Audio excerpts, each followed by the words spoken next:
এই হিন্দু লোক রমজান মাস আসলে এই রমজান মাসের বিরোধিতা করতো না, ইসলামের আইন কানুনের বিরোধিতা করতো না, 5 ওয়াক্ত নামাজের বিরোধিতা করতো না। সমাজের মধ্যে মুসলমান আছে, হিন্দু আছে, খ্রিস্টান আছে। জন্মের সূত্রে অনেকে মুসলমান, আবার জন্মের সূত্রে অনেকে হিন্দু, আবার জন্মসূত্রে কেউ খ্রিস্টান। নবীর প্রতি ভালোবাসা নাই, আল্লাহর প্রতি মুহাব্বত নাই, ইসলামের প্রতি মুহাব্বত নাই, যার কারণে নামাজের সময় পাওয়া যায় না, যার কারণে রোজার সময় পাওয়া যায় না, যার কারণে যাকাত দেওয়ার সময় পাওয়া যায় না, যার কারণে গরিবের পাশে দাঁড়ায় না। আবার ঠিকই তার সমাজের মধ্যে অন্যায় মাপদুরি করে। চিল্লায় বলেন ঠিক কিনা? যারা ইসলাম মানে না, যারা রোজা রাখে না, যারা নামাজ পড়ে না, যারা আল্লাহ পাক রব্বুল আলামিনের হুকুমগুলো নিয়মিত পালন করে না, অন্তত 5 ওয়াক্ত নামাজের মধ্যে যারা আগের কাতারে বসতে পারে না, তাদেরকে সমাজের মধ্যে কোনো নেতৃত্ব দেওয়া আমাদের বোকামি, আপনাদেরও বোকামি। চিল্লায় বলেন ঠিক কিনা? ইয়া হামসাব ইয়া মুসাফির হায় কবর আখির ঠিকানা, কোই আগে রওয়ানা है कोई पीछे रवाना। बलगुल उला बिकमालिही कशफत दुजा बिजमालिही हसनत जमीउ खिसालिही सल्लु अलैहि व आलिही। আল্লাহ পাক রব্বুল আলামিনের দরবারে লক্ষ কোটি শুকরিয়া, যে মহান রব্বুল আলামিন অত্যন্ত দয়া করে মায়া করে আল্লাহ পাকের ঘর, পৃথিবীর শ্রেষ্ঠতম জায়গা মসজিদে আসবার বসবার এবং আমাকে আমলের নিয়তে ইখলাসের সহিত কিছু কথা বলবার এবং আপনাদেরকে শুনবার মতো তৌফিক, ধৈর্য, হিম্মত যে রব্বে কারিম দান করেছেন, সেই রবের দেওয়া জবান দিয়ে, সেই রবের দেওয়া শক্তি দিয়ে, সেই রবের শিখানো কালিমা সকলে জোরে সোরে বলে আলহামদুলিল্লাহ। লক্ষ কোটি দুরুদ সালাম সৈয়দুল মুরসালিন রহমাতুল লিল আলামিন খাতামুন নবিয়্যিন নবিয়ুল মক্কি নবিয়ুল মাদানী সৈয়দুস সাকলাইন ইমামুল মুরসালিন হযরত মুহাম্মদ মুস্তাফা সাল্লাল্লাহু আলাইহি ওয়াসাল্লামের উপর দেখতে দেখতে রমজান মাসটা চলে যাইতেছে, ঠিক কিনা? রহমত এর 10 দিন চলে গেল, মাগফিরাত এর 10 দিন চলে গেল, বা আজকে চলে যাবে, বাকি আছে নাজাতের 10 দিন। তো রহমতের মাসে সবাই মোটামুটি আল্লাহর রহমত পায়, ইবাদতের গতিটা একটু বেশি থাকে, কিন্তু মাগফিরাতের 10 দিন যখন শুরু হয় তখন থেকেই মুসল্লি কমতে থাকে, ঠিক কিনা? মুহতারাম হাজরিন, আল্লাহর ইবাদত তো করতে হবে সব সময়। যেই এলাকার মধ্যে আল্লাহ পাক রব্বুল আলামিনের ইবাদত গুজার যত বেশি, ওই এলাকার মধ্যে আল্লাহ পাক রব্বুল আলামিনের রহমত তত বেশি। কথা ঠিক কিনা? দেখবেন আপনারা যদি ঢাকা শহর বা যে কোথাও আপনারা ভ্রমণ করেন না কেন, যখন আপনারা নামাজের টাইমে মসজিদে প্রবেশ করবেন, যদি দেখেন ওই মসজিদের মধ্যে মুসল্লির সংখ্যা বেশি, তাহলে বুঝবেন ওই মসজিদ, ওই এলাকার মধ্যে আল্লাহ পাক রব্বুল আলামিনের শান্তিও বেশি, ঠিক কিনা? আর যেখানে মসজিদের মধ্যে মুসল্লির সংখ্যা কম, ওইখানে আল্লাহ পাক রব্বুল আলামিনের রহমত কম, ওইখানে ইবলিসের প্ররোচনা বেশি, ঠিক কিনা? এই জন্য আমাদের উচিত আল্লাহ পাক রব্বুল আলামিন এর রহমতের ভিতরে থাকা। তো আল্লাহ পাক রব্বুল আলামিনের ইবাদত করতে গেলে কি লাগে? মুহাব্বত লাগে। কি লাগে ভাই? হ্যাঁ ভাই, কি লাগে? মুহাব্বত লাগে। আমি প্রত্যেকটা জুমার মধ্যেই মুহাব্বতের আলোচনা করি, ভালোবাসার আলোচনা করি। নবীর প্রতি যদি কারো ভালোবাসা না থাকে, তাহলে তার নবীর সুন্নত মানতে তার পছন্দ হয় না, ঠিক কিনা? ভালো লাগে না। নবীর প্রতি যদি মুহাব্বত না থাকে, তাহলে সে পাঞ্জাবি পরতে ভালো লাগে না, নবীর প্রতি যদি ভালোবাসা না থাকে তাহলে সে টুপি পরতে ভালো লাগে না, ঠিক কিনা? কিন্তু নবীর মোহাব্বত আছে, আমি আশেকে রাসূল এমন দাবি করানোওয়ালা সমাজের মধ্যে মানুষ কম নাকি বেশি? কম নাকি বেশি? কিন্তু আসলে কি তারা আশেকে রাসূল? আশেকে রাসূল যারা নবীর সুন্নত মানে তারা আশেকে রাসূল যারা প্রত্যেকটা ইবাদত এর ক্ষেত্রে তারা অগ্রগামী হয়। চিল্লায় বলেন ঠিক কিনা? এই জন্য আশেকে রাসূল হওয়ার আগে আশেকে রাসূল প্রমাণ করার জন্য নবীজির সুন্নত মানা দরকার আছে নাকি নাই? নবীজির শাফাআত পাইতে হলে অবশ্যই নবীজির সুন্নত মোতাবেক আমাদেরকে চলতে হবে। চিল্লায় বলেন ঠিক কিনা? নবীর শাফাআত শুধু আমার কামনা, নবীর শাফাআত শুধু আমার কামনা, আজ থেকে ওয়াদা করিলাম সুন্নত ছাড়ব না, নবীর শাফাআত শুধু আমার কামনা। ঠিক কিনা বলেন? মুখে বলি আমরা সুন্নি, আমল করতে পারি না একটুখানি। ঠিক কিনা বলেন? সুন্নি দাবি করা অথচ সুন্নতের কোনো খবর নাই, এমন আছে নাকি নাই? তবে কেউ যদি অপারগ হয়, নবীজির যতটুকু সুন্নত মানে ততটুকু সুন্নত মাই না, নবীজির তো হাজার হাজার সুন্নত আছে, অন্তত আশিকা রাসূল দাবি করার জন্য কিছু সুন্নত মানা দরকার আছে। চিল্লা বলেন ঠিক কিনা? মুখে বলি আমরা সুন্নি, আমল করতে পারি না একটুখানি, আজ থেকে ওয়াদা করিলাম সুন্নত ছাড়ব না, আজ থেকে ওয়াদা করিলাম সুন্নত ছাড়ব না, নবীর শাফাআত শুধু আমার কামনা, নবীর শাফাআত শুধু আমার বাসনা। ঠিক কিনা বলেন? নবীর শাফাআত আমরা কে কে চাই? হাত তুলে আল্লাহকে দেখাই, হাত তুলে দেখাই। নবীর শাফাআত কে কে চাই? আল্লাহ পাক রব্বুল আলামিন আমাদের সকলের হাতকে কবুল করে বলেন আমিন। মুহতারাম হাজরিন, তো বলতেছিলাম প্রত্যেকটা ইবাদত করার ক্ষেত্রে ভালোবাসা দরকার। যারা আল্লাহ পাক রব্বুল আলামিনকে ভালোবাসে, মহাব্বত করে, তারা তো 5 ওয়াক্ত নামাজ সঠিক রূপে আদায় করে। ঠিক কিনা বলেন? ঠিক তেমনি ভাবে যারা রাসূল পাক সাল্লাল্লাহু আলাইহি ওয়াসাল্লামকে মহাব্বত করে, ভালোবাসে, তারাও তো রাসূল পাক সাল্লাল্লাহু আলাইহি ওয়াসাল্লাম এর প্রত্যেকটা সুন্নতকে অনুকরণ করে।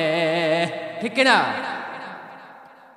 তো ভালোবাসার অনেক দাম। সকলে এদিকে মনোযোগ দেই, সকলে একটু জিকির করি, লা ইলাহা ইল্লাল্লাহ, লা ইলাহা ইল্লাল্লাহ, লা ইলাহা ইল্লাল্লাহ, লা ইলাহা ইল্লাল্লাহ, লা মাহবুবা ইল্লাল্লাহ, লা মাহবুবা ইল্লাল্লাহ, লা মাজুদা ইল্লাল্লাহ, লা মাকসুদা ইল্লাল্লাহ, লা নাখাফু ইল্লাল্লাহ, লা ইলাহা ইল্লাল্লাহু মুহাম্মাদুর রাসূলুল্লাহ সাল্লাল্লাহু আলাইহি ওয়াসাল্লাম। আমার বয়ানের মধ্যে যদি কথা বলেন আপনারা, আমি কথা বলতে পারবো না। আলোচনা শুনতে হবে মনোযোগ দিয়া। আমি এখানে আপনাদের শিক্ষক, আপনারা আমার ছাত্র। তো শিক্ষকের সামনে ছাত্ররা অশৃঙ্খলা, এটা একটা বেয়াদবি। আমার মনে আছে আমরা যখন পড়ালেখা করতাম, আমরা তো গার ফিরাইয়া অন্যদিকে তাকাবো দূরের কথা, মানে চোখ ফিরাইয়া তাকাইতে পারছি না, চোখটাতে একটু ঘুরামু এমন সুযোগ ছিল না। কোরআন শরীফ ক্লাসের মধ্যে এমনভাবে কোরআন শরীফ পড়তাম, হুজুরের দিকেও তাকানোর সময় পাইতাম না। হুজুর পড়তেছে, আমরা আঙ্গুল দেয়া পড়ার মধ্যে দৌড়তেছে। তো যারা এই বিষয়গুলোকে কন্টিনিউ করতে পারছে, মানতে পারছে, তারাই শেষ পর্যন্ত যাইতে পারছে। আমাদের সাথে অনেক ছাত্র ছিল, কিন্তু সব ছাত্র টিকতে পারে নাই। অনেক ছাত্র ঝরে গেছে, পড়ে গেছে, বিচ্ছেদ হয়ে গেছে। এই জন্য যেইখানেই যান, যেই কাজটাই করেন, ওই কাজটা যদি মনোযোগ দিয়ে না করেন, সিস্টেম অনুযায়ী না করেন, তাহলে তো হইল না। আল্লাহ পাক রব্বুল আলামিন আমাদের কথাগুলোকে এবং কথা বলার মধ্যে মাধুর্যতা দান করুক, বলেন আমিন। এবং সুন্দরভাবে আমলের নিয়তে শ্রবণ করার মতো তৌফিক দান করুক, বলেন আমিন। তো বলতেছিলাম যে ভালোবাসার অনেক দাম, অনেক মূল্য। এই জন্য আল্লাহকে ভালোবাসার দরকার আছে নাকি নাই? এক হিন্দু লোক, কি লোক ভাই? এক হিন্দু লোক, আল্লাহ পাক রব্বুল আলামিন তাকে জান্নাত দান করছে, বলেন সুবহানাল্লাহ। আচ্ছা, হিন্দু লোক কি জান্নাতে যাবে? হ্যাঁ, হিন্দু লোক জান্নাতে যাবে নাকি? জান্নাতে যাবে একমাত্র কে? মুসলমানরা। চিল্লা বলেন ঠিক কিনা? তো হিন্দু লোক জান্নাতে গেছে, সুতরাং এটা হলো শুরু কথা এবং শেষ কথা, এবং মাঝখানে তো কিছু কথা আছে। হিন্দু লোক মুসলমান হইয়া জান্নাতে গেছে। কি হইয়া জান্নাতে গেছে? মুসলমান হইয়া জান্নাতে গেছে। কিভাবে মুসলমান হইল? মুহতারাম হাজরিন, এই হিন্দু লোক রমজান মাস আসলে এই রমজান মাসের বিরোধিতা করতো না, ইসলামের আইন কানুনের বিরোধিতা করতো না, 5 ওয়াক্ত নামাজের বিরোধিতা করতো না। সমাজের মধ্যে মুসলমান আছে, হিন্দু আছে, খ্রিস্টান আছে। জন্মের সূত্রে অনেকে মুসলমান, আবার জন্মের সূত্রে অনেকে হিন্দু, আবার জন্মসূত্রে কেউ খ্রিস্টান। কিন্তু জন্মসূত্রে হিন্দু হওয়ার পরেও ওই হিন্দুরা কিন্তু অনেক সময় ইসলাম ধর্মকে পছন্দ করে, ভালোবাসে, এমন আছে নাকি নাই? খ্রিস্টান এর ঘরের মধ্যে জন্মগ্রহণ করছে, কিন্তু সে যখন বুঝবান হয়েছে, তার যখন আকল হয়েছে, তার যখন বুদ্ধি হয়েছে, সে বুঝতে পারছে ধর্ম হিসাবে একটা ধর্মই সঠিক, আর সেই ধর্মের নাম হলো ইসলাম। সেই ধর্মের নাম কি? তো হিন্দু ঘরের মধ্যে জন্ম নিয়া মুসলিম ধর্মকে পছন্দ করে, ভালোবাসে, আল্লাহ পাক রব্বুল আলামিনের হুকুম আহকামকে ভালোবাসে, পছন্দ করে। খ্রিস্টান ধর্মের মধ্যে জন্মগ্রহণ কইরা সে মুসলমান ধর্মকে ভালোবাসে, পছন্দ করে। মৃত্যুর সময় দেখা যায় এই ব্যক্তিটা কালেমা পইরা মৃত্যুবরণ করে। চিল্লা বলেন ঠিক কিনা? কেন এমন হয়? কারণ একটাই, তার ইসলাম প্রতি, ধর্মের প্রতি কি ছিল? ভালোবাসা ছিল, মোহাব্বত ছিল। খ্রিস্টান ধর্মের মধ্যে জন্মগ্রহণ করছে, কিন্তু মরার সময় কালেমা পইরা মৃত্যুবরণ করে। কারণ একটাই, ইসলাম ধর্মকে, আল্লাহ পাক রব্বুল আলামিনকে, আমাদের নবী সাল্লাল্লাহু আলাইহি ওয়াসাল্লামকে মোহাব্বত করছে, ভালোবাসছে, যার কারণে মৃত্যুর সময় কালেমা নসিব হয়। চিল্লা বলেন ঠিক কিনা? তো তারা বিধর্মী হয়েও ইসলামকে ভালোবাসে, মোহাব্বত করে। আমরা তো সমাজের মধ্যে দেখি একটা লোক হিন্দু, কিন্তু এমনও হতে পারে সে গোপনে গোপনে কি মুসলিম, গোপনে গোপনে কি মুসলিম। আল্লাহ পাক রব্বুল আলামিন চাইলে তাকেও জান্নাত দিতে পারেন কি পারেন না? সুতরাং আমরা জেনে বুঝে কারো কি করব না? বিরোধিতা করব না। সবার জন্য আমরা কিসের দোয়া করব? হেদায়েতের দোয়া করব। কেউ যদি খারাপ হয় তাহলে সে যেন ভালো হয়ে চলতে পারে, সেই দোয়া আমরা করা দরকার আছে নাকি নাই? কিন্তু আফসোস ও পরিতাপের বিষয় হলো, আজকে আমরা ইসলাম ধর্মের অনুসারী হইয়া, আজকে আমরা মুসলমান হওয়ার পরও আজকে আমাদের মধ্যে দ্বিধা কাজ করে, সংশয় কাজ করে যে আমাদের ধর্ম আসলেই কি ঠিক নাকি আসলেই বেঠিক, এমন আছে নাকি নাই? কারণ একটাই, তার নবীর প্রতি ভালোবাসা নাই, আল্লাহর প্রতি মোহাব্বত নাই, ইসলামের প্রতি মোহাব্বত নাই, যার কারণে নামাজের সময় পাওয়া যায় না, যার কারণে রোজার সময় পাওয়া যায় না, যার কারণে যাকাত দেওয়ার সময় পাওয়া যায় না, যার কারণে গরিবের পাশে দাঁড়ায় না, আবার ঠিকই তার সমাজের মধ্যে অন্যায় মাপদুরি করে। চিল্লা বলেন ঠিক কিনা? যারা ইসলাম মানে না, যারা রোজা রাখে না, যারা নামাজ পড়ে না, যারা আল্লাহ পাক রব্বুল আলামিনের হুকুমগুলো নিয়মিত পালন করে না, অন্তত 5 ওয়াক্ত নামাজের মধ্যে যারা আগের কাতারে বসতে পারে না, তাদেরকে সমাজের মধ্যে কোনো নেতৃত্ব দেওয়া আমাদের বোকামি, আপনাদেরও বোকামি। চিল্লা বলেন ঠিক কিনা? সমাজের মধ্যে তাদেরকে নেতৃত্ব দিতে দিবেন না। আমি যদি ইনশাল্লাহ আগামীতে আল্লাহ পাক রব্বুল আলামিন এই মসজিদে আমাকে কবুল করে, যদি ঈদের পরে থাকতে পারি, রিজিক যদি আমার এখানে থাকে, যত বড় লোকই হোক না কেন, পরে আসবে তো পরে বসবে, পিছনের কাতারে বসবে, আগে আসবেন তো আগে বসবেন। সিস্টেম অনুযায়ী চলতে হবে। সিস্টেমের বাইরে গেলে হয় অশান্তি হবে। চিল্লায় বলেন ঠিক কিনা? এই জন্য সিস্টেম অনুযায়ী চলা দরকার। তো মুসলমান হইয়াও দ্বিধার মধ্যে সংশয়ের মধ্যে পড়ে থাকি যে আসলেই কি আমরা সঠিক ধর্মের মধ্যে আছি কিনা, ঠিক কিনা? কিন্তু অন্যদিকে ইহুদি খ্রিস্টানরা হিন্দুরা কালেমা পরে পরে মুসলমান হইতেছে। আল্লাহ পাক রব্বুল আলামিন আমাদেরকে সহি সমাজ দান করে বলেন আমিন। মুহতারাম হাজিরিন, তো বলতেছিলাম একটা হিন্দু লোক আল্লাহ পাক রব্বুল আলামিন তাকে মৃত্যুর সময় কালিমা নসিব করাইছে। কেন কালিমা নসিব করাইছে? এই হিন্দু লোকের একটা সন্তান ছিল, এই হিন্দু লোকের একটা সন্তান ছিল। এই সন্তান রমজান মাস আসলেও খাবার খাইতো। একদিন এমন হইল, এই হিন্দু লোক যখন কাজ করতেছে এমতা অবস্থায় তার সন্তান তার সামনে খাবার খাইতেছে। খাবার যখন খাইতেছে এই হিন্দু লোকটা তার সন্তানকে শাসন করলো। শাসন কইরা বলল, আমাদের পাশের এলাকায় আমাদের ঘরের সাথে মুসলমানদের ঘর, সুতরাং তুমি এখানে খাবার খাইবা। কোনো রোজাদার ব্যক্তি যদি এই জিনিসটা দেখে তার অন্তরে খারাপ লাগবে, সেও তো খাইতে মন চাইবে, ঠিক কিনা? এক কথায় রমজান মাস আসছে, তার সন্তান তার সামনে খাবার খাইতেছে। খাবার যেহেতু খাইতেছে, এই খাবার খাইতেছে, আমার সামনে যদি কেউ খাবার খায় আমারও তো খাবার খাইতে মন চাইবে, চিল্লাবেন ঠিক কিনা? খাবার খাইতে মন না চাক, অন্তত দেখবেন ডুব গিলে, চিল্লাবেন ঠিক কিনা? তো খাবার যখন খাইতেছে ওই হিন্দু লোকটা বলল, এখন তুমি খাইও না, কারণ এখন আমাদের পাশের ঘরেই তো মুসলমানদের ঘর, তুমি যদি খাও তাদের এটা দেখতে খারাপ লাগবে। সে মুসলমানদের প্রতি কি দেখাইলো? সহানুভূতি দেখাইলো। কি দেখাইলো ভাই? সহানুভূতি দেখাইলো। ইসলাম ধর্মের প্রতি ভালোবাসা দেখাইলো। রোজার প্রতি, রমজানের প্রতি শ্রদ্ধা দেখাইলো। এই শ্রদ্ধা যখন দেখাইছে, তার সন্তানও তার কথা শুনছে। সুতরাং এই কথা থেকে আমরা কি বুঝলাম? এই হিন্দু লোকের ইসলামের প্রতি বিদ্বেষ আছে নাকি ভালোবাসা আছে? কি আছে? ভালোবাসা আছে। এই ইসলামের প্রতি, এই রোজার প্রতি ভালোবাসা থাকার কারণে আল্লাহ পাক রব্বুল আলামিন মৃত্যুকালে তাকে কালিমা নসিব করায় মৃত্যু দান করছেন। বলেন সুবহানাল্লাহ। রাসূল পাক সাল্লাল্লাহু আলাইহি ওয়াসাল্লাম বলেন, ইসলাম ওই সমস্ত গুনাহকে নিশ্চিহ্ন করিয়া দেয় যাহা সে ইসলামের পূর্বে করিয়াছে। হিজরত ওই সমস্ত গুনাহকে নিশ্চিহ্ন করিয়া দেয় যাহা সে হিজরতের পূর্বে করিয়াছে।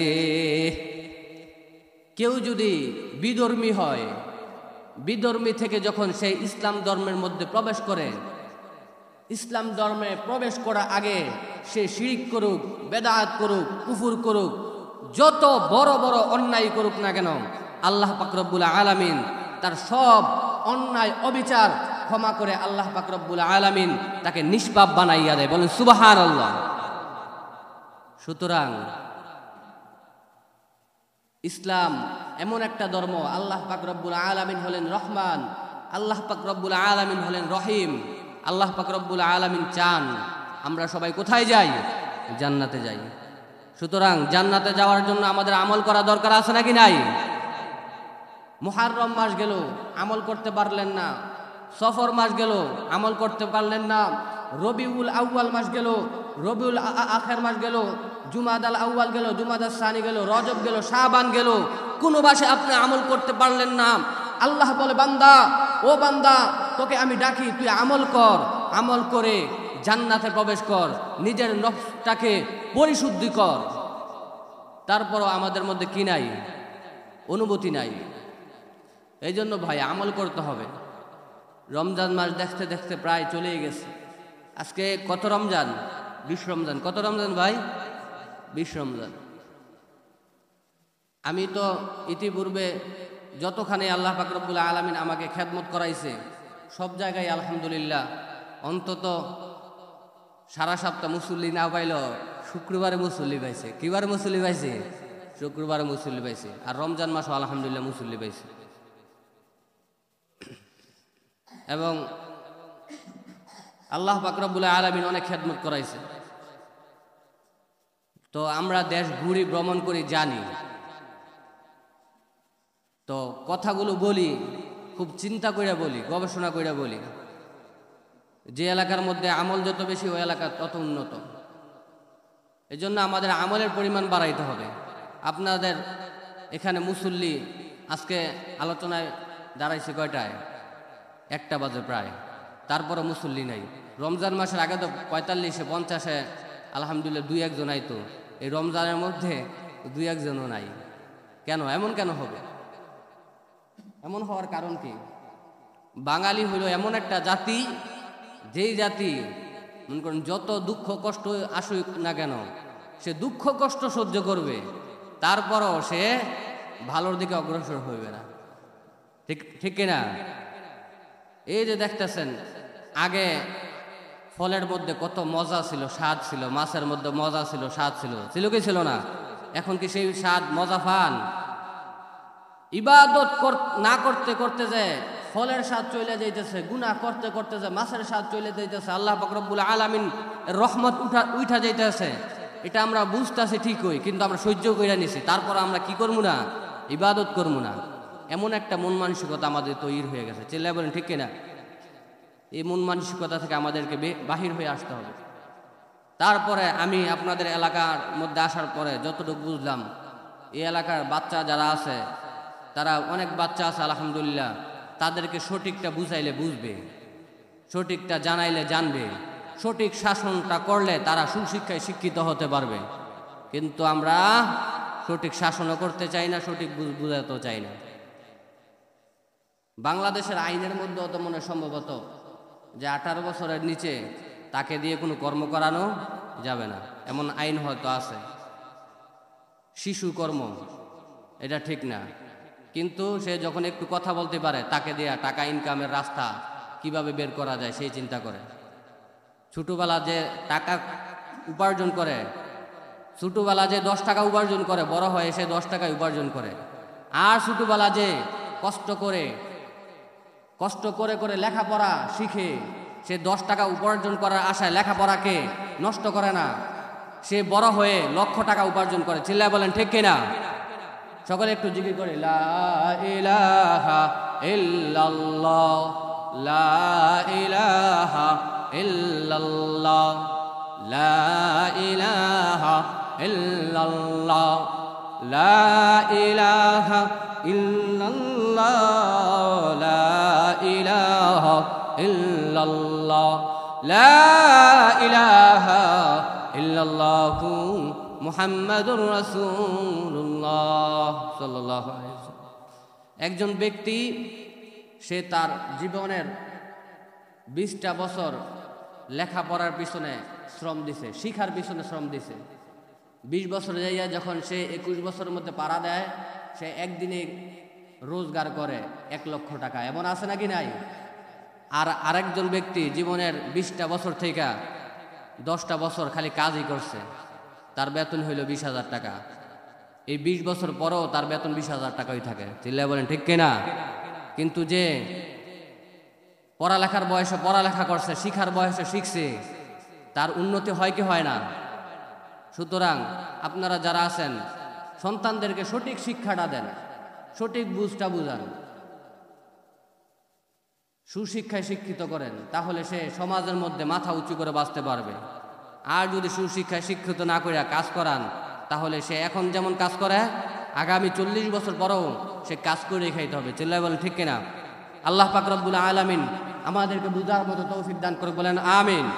মুহতারাম হাজিরিন, এটা হলো রমজান মাস। আজকে প্রায় 20 রমজান চলে গেছে। 20 রমজান চলে যাওয়ার পর আজকে থেকেই শবে কদরের রাত্র আমাদেরকে কি করতে হবে? তালাশ করতে হবে। কিসের রাত্র তালাশ করতে হবে? শবে কদরের রাত্র তালাশ করতে হবে। রাসূল পাক সাল্লাল্লাহু আলাইহি ওয়াসাল্লাম বলেন যে এই রাত্রটা, এবং কোরআনের মধ্যেও আসছে, এই রাত্র সম্পর্কে আল্লাহ পাক রব্বুল আলামিন সূরাতুল কদর নামে একটা সূরাই কোরআন শরীফের মধ্যে অবতীর্ণ করেছেন। এই রাত্রটা 1000 রাত্র হইতে 1000 মাস হইতে কি উত্তম। সুতরাং এই রাত্র রাসূল পাক সাল্লাল্লাহু আলাইহি ওয়াসাল্লাম তালাশ করার জন্য ইহতিকাফ করতেন। কি করতেন? ইতিকাফ করতেন। আপনারা ইতিকাফ করেননি? আমার কাছে আপনাদের এখানে আসার পর সবচেয়ে যে জিনিসটা ভালো লাগছে সেটা হলো গিয়া কয়েকজন বাচ্চা নাবালেগ ওনারা আমার জিজ্ঞাসা করছে যে হুজুর এতেকাফে বসবো, কোথায় বসবো? এতেকাফে বসবো। এটা খুব ভালো একটা গুণ। আল্লাহ পাক রব্বুল আলামিন আমার এই ছোট ছোট বাচ্চাদেরকে সুশিক্ষায় শিক্ষিত হওয়ার মতো তৌফিক দান করুক, বলেন আমিন। তো তারাই আইসা বলছে যে হুজুর এতেকাফ করবো, এতেকাফ কবে থেকে বসবো? তো এই যে ইবাদতের ব্যাপারে একটা জিজ্ঞাসা, একটা আগ্রহ, এটা অনেকের আপনাদের মুরব্বীদের মধ্যেও পাওয়া যায় না। এটা খুব আফসোসের বিষয়, পরিতাপের বিষয়। তো এতেকাফের অনেক ফজিলত রয়েছে। রাসূল পাক সাল্লাল্লাহু আলাইহি ওয়াসাল্লাম এতেকাফ করতেন। প্রথম 10 দিন এতেকাফ করলেন। প্রথম রমজান মাসের প্রথম 10 দিন এতেকাফ করলেন। একটু উত্তর দিবেন। প্রথম 10 দিন এতেকাফ করলেন। জিবরাইল আমিন রাসূল পাক সাল্লাল্লাহু আলাইহি ওয়াসাল্লামের কাছে আসলেন। আয়েশা বলতেছে যে হে আল্লাহর রাসূল, আপনি শবে কদর তালাশ করার জন্য এতেকাফ করছেন? রাসূল পাক সাল্লাল্লাহু আলাইহি ওয়াসাল্লাম বললেন, হ্যাঁ, আমি শবে কদর তালাশ করার জন্য এতেকাফ করছি। তখন জিবরাইল আমিন বললেন, তাহলে আপনি আগামী 10 দিনের মধ্যে এতেকাফ পাওয়ার কি আছে? এই শবে কদর পাওয়ার সম্ভাবনা আছে। রাসূল পাক সাল্লাল্লাহু আলাইহি ওয়াসাল্লাম সাহাবায়ে কেরামদেরকে নিয়ে আরো 10 দিন কি করলেন? এতেকাফ করলেন। জিবরাইল আমিন রাসূল পাক সাল্লাল্লাহু আলাইহি ওয়াসাল্লামের কাছে আসলেন। আয়েশা বলতেছেন, হে আল্লাহর রাসূল, আপনি শবে কদর পাওয়ার আশায় কি এতেকাফ করলেন? রাসূল পাক সাল্লাল্লাহু আলাইহি ওয়াসাল্লাম বললেন, আমি শবে কদর পাওয়ার জন্য কি করলাম? এতেকাফ করলাম। জিবরাইল আমিন বললেন, আপনি আগামী 10 দিনের মধ্যে যে কোনো বেজর রাত্রিতে কি পাবেন? শবে কদরের রাত্র পেয়ে যাবেন। তখন রাসূল পাক সাল্লাল্লাহু আলাইহি ওয়াসাল্লাম মোট 30 দিনই কি করলেন? রমজানের 30টা দিন কি করলেন? এতেকাফ করলেন। রাসূল পাক সাল্লাল্লাহু আলাইহি ওয়াসাল্লাম জীবনে এতেকাফ কি করেন নাই? ছাড়েন নাই। আর আমরা রাসূল পাক সাল্লাল্লাহু আলাইহি ওয়াসাল্লাম এর উম্মত, আমরা হইলাম আশিকে রাসূল। আমরা কি? আশিকে রাসূল। কিন্তু জীবনে একবারও এতেকাফ করি নাই। যদি রাসূল পাক সাল্লাল্লাহু আলাইহি ওয়াসাল্লাম ওই হাউজে কাউসারের সামনে দাঁড়াইয়া জিজ্ঞাসা করে, ও আমার উম্মত, তোমাকে তো আমি হাউজে কাউসারের পানি পান করাবো, যে পানি পান করার পরে জান্নাতে যাওয়ার আগ পর্যন্ত তোমার পিপাসা লাগবে না, এমন দামি পানি তোমাকে পান করাবো। আমি তো দুনিয়াতে থাকা অবস্থায় রমজান মাসের মধ্যে 30 দিনই ইতিকাফ করতাম, আবার কোনো রমজানে 20 দিন ইতিকাফ করতাম, আবার কোনো রমজানে 10 দিন ইতিকাফ করতাম। ও আমার উম্মত, তুমি জবাব দাও, তুমি কয়দিন ইতিকাফ করছো? করছিনি আমরা? ইতিকাফের মধ্যে সবচাইতে মুরব্বি যেটা, ওইটার ভাড়া কইরা আইনা বসাইতে হয়, এমন আছে নাকি নাই? আফসোস, দুঃখ, তাদের জন্য পরিতাপ হয়, কষ্ট হয়। এই জন্য ইতিকাফ করবেন। ইতিকাফ করা বড় একটা সওয়াবের কাজ। তারপরে ইতিকাফ যদি করেন তাহলেই তো আপনি লাইলাতুল কদর পাইবেন, যে লাইলাতুল কদরে আল্লাহ পাক রব্বুল আলামিন আমাদেরকে চাইলে ক্ষমা করতে পারেন কি পারেন না? সুতরাং ইতিকাফের আমল করবেন। আর মসজিদ কমিটি যারা আছেন, যত ব্যস্ততাই থাকুক, আপনাদের সম্মান আপনারা ধরে রাখার চেষ্টা করবেন ইনশাআল্লাহ। আজকে